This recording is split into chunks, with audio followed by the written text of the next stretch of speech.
I'm Cyril Andrea Muñoz Garcia, and I am a biology student in the Universidad Autónoma de Nuevo, and I'm gonna talk about herpetology. What is herpetology? The herpetology is the study of reptiles and amphibians, two different clades of vertebrates. The herpetology studies these two different groups as one, because many of the aspects of the lives and biology of the reptiles and amphibians are complementary. The Jacobson organ is one of them.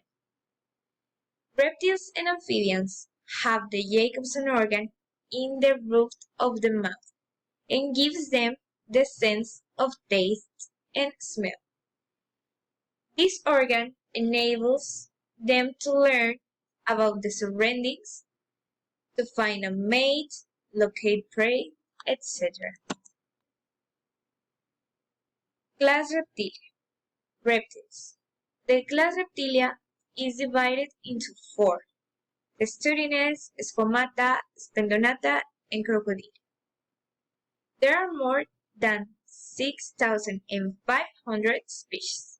That includes turtles, crocodiles, snakes, etc.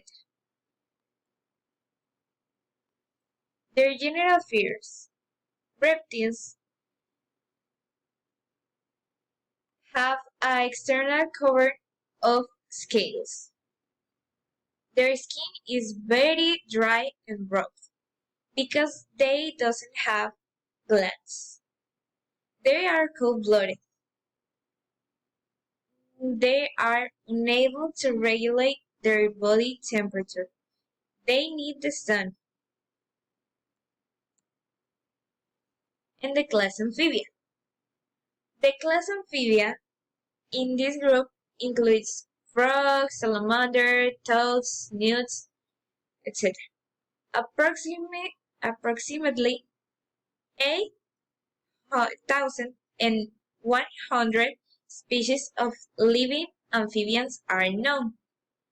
Amphibians are represented by frogs and toads, order Anura, newts and salamanders, order Caudata, and caecilians, order Gymnophiona.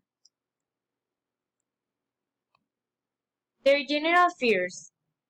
Just like reptiles, they are unable to regulate their body temperature. They need the sun also. Their skin type is limited. Distribution to warm and most climates. Tropics, subtropics, and temperate zones. They are not found in dry areas. Generally limited in lakes, rivers, etc. But they are not marines. This is a comparative between these two different groups. Reptiles have scales and dry skin, usually lay their eggs and sometimes live young. They are cold-blooded. Amphibians live in land and water.